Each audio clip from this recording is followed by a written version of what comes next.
Bueno, continuamos con la clase de la diferida sobre la República Aristocrática.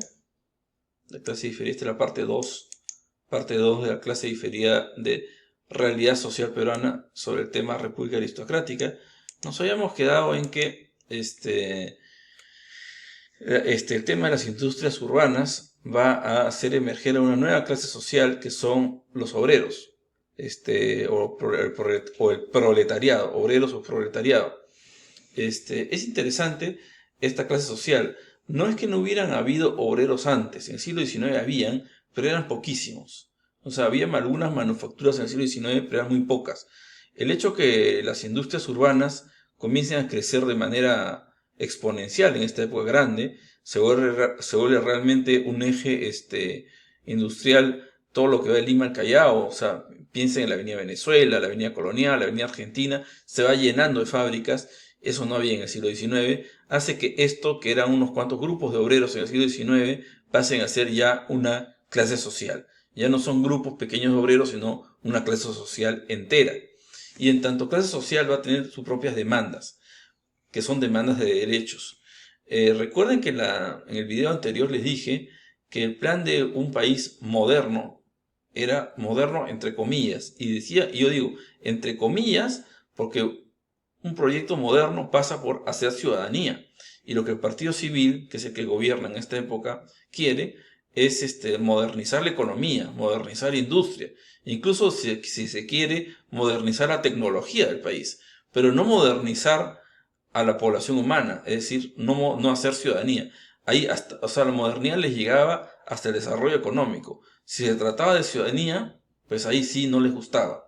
Entonces, por eso digo modernidad a medias, modernidad entre comillas, modernidad solo si les conviene a los grupos de poder. Eso es lo que está sucediendo en esta época. Y cuando emerge esta clase social nueva, que es nueva para el Perú, quiero decir, que son los obreros van a empezar a agruparse, van a formar los primeros sindicatos en este país y van a tener demandas de derechos, porque quieren ser ciudadanos, los obreros. Entonces es interesante lo que comienza a suceder. Prontamente, con el crecimiento industrial, comienzan a surgir los sindicatos. En primer lugar, los sindicatos de corte anarquista. ¿Qué es el anarquismo? El anarquismo es una ideología que pregona que hay que hacer una revolución, como todas las revoluciones de abajo hacia arriba, solo que en el caso del anarquismo esto es muy radical, más radical que el comunismo, porque el anarquismo propone que hay que destruir el Estado para construir un Estado nuevo, cosa que el comunismo no llega ¿cómo se llama?, reivindicar, ¿no? El proyecto revolucionario anarquista, repito, es más radical que el proyecto revolucionario comunista. Los primeros sindicatos en el Perú van a ser anarquistas y en este sentido van a ser bastante radicales, ¿no? El primer sindicato, el más importante de esta época, además va a ser el sindicato de panaderos La Estrella, muy activo. También van a haber otros sindicatos, los trabajadores textiles, los portuarios, los trabajadores, los tipógrafos, que son los que trabajan en las imprentas, los panaderos, los trabajadores de diferentes sectores, de cualquier fábrica, ¿no? En una fábrica de zapatos va a haber sindicalistas, en una fábrica de sombreros también. O sea, así los sindicalistas van a crecer diferentes sindicatos y van a tener articulación entre ellos. En 1896 sucede el primer Congreso Obrero, que es el congreso de estos diferentes sindicatos. Pero este primer congreso es más que nada una anécdota, porque es pequeño. Los que van a venir en los años siguientes sí van a ser cada vez más grandes. Entonces los sindicatos cada vez comienzan a ser más fuertes y sus acciones sociales, que básicamente consisten en huelgas, en paros, diferentes protestas callejeras, van a hacer que los gobiernos empiecen a preocuparse, a sentir que algo está pasando en el país y que está pasando un cambio. La respuesta va a ser originalmente de parte de los gobiernos represiva, con la policía. Igual los sindicatos siguen comunicándose entre sí, tienen periódicos clandestinos. Por ejemplo, aquí les pongo un periódico de esa época, La Protesta. Es un periódico clandestino, o sea, ilegal, ¿no? Si te encontraban leyendo La Protesta, pues tu siguiente destino iba a ser llegar a la comisaría, te iban a arrestar, porque es ilegal tener esto en la mano. La Protesta es un periódico ilegal. Y así hay varios periódicos ilegales en la época. Por ejemplo, Claridad es otro, ¿no? Labor también, ¿no? Hay varios periódicos clandestinos que son los periódicos de los sindicatos, ¿no? Con ideas bastante radicales, porque no solamente es que reivindiquen derechos que, bueno, pueden entrar en cualquier proyecto, incluso hasta liberal, ¿no?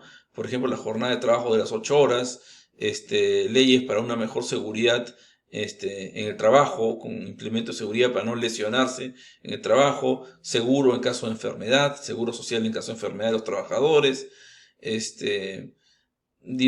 salario mínimo, el sueldo mínimo, que son leyes que se pueden encauzar incluso, digo yo, incluso hasta en un proyecto liberal, pero el anarquismo lo lleva a extremos, hace que estos derechos sean canalizados de manera bastante radical, porque el movimiento anarquista, que es el que articula todo esto, bueno, es bastante radical.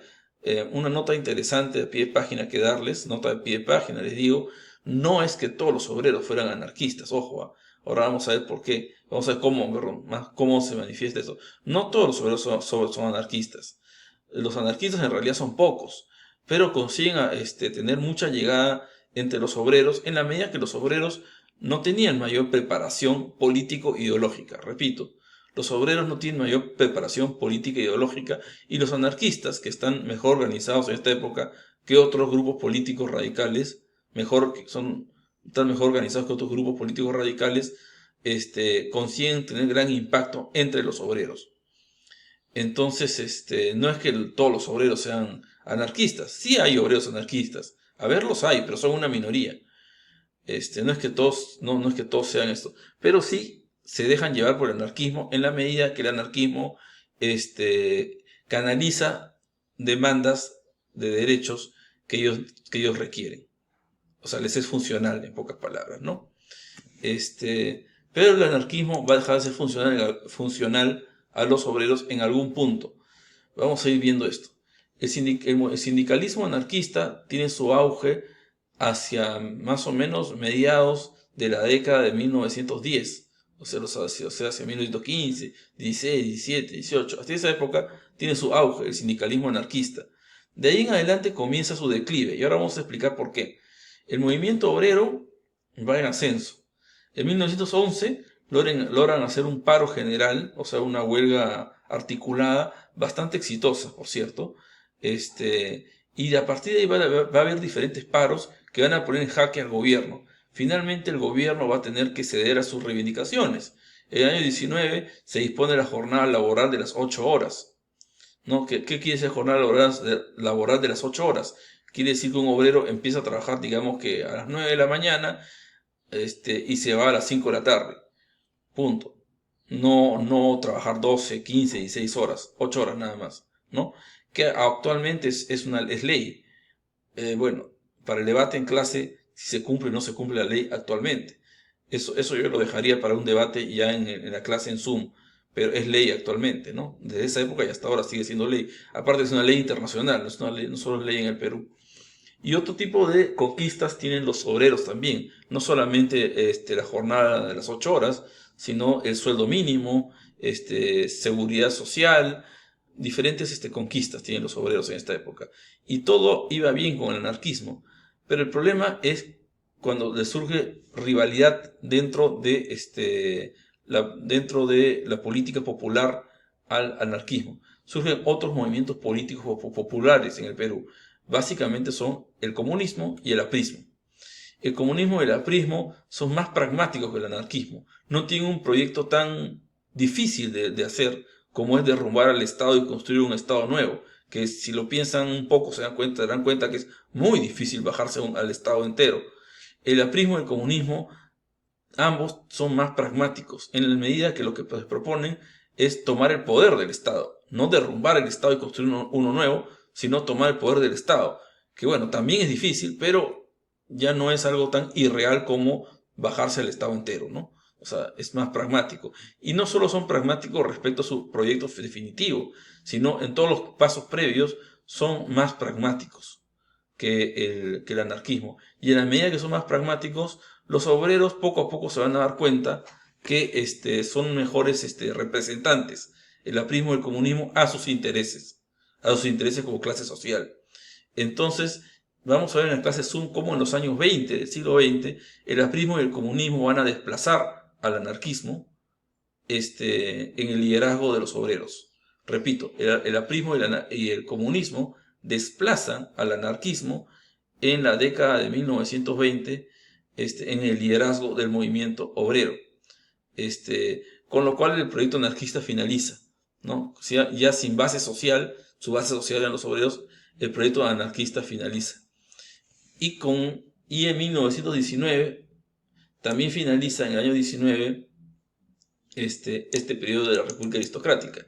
En el año 19 va a ganar las elecciones Augusto Leguía, y con Augusto Leguía el gobierno peruano va a implementar una serie de políticas que en los hechos van a representar el final de esto, del gobierno de este tipo de gente, o sea, los oligarcas, ¿no?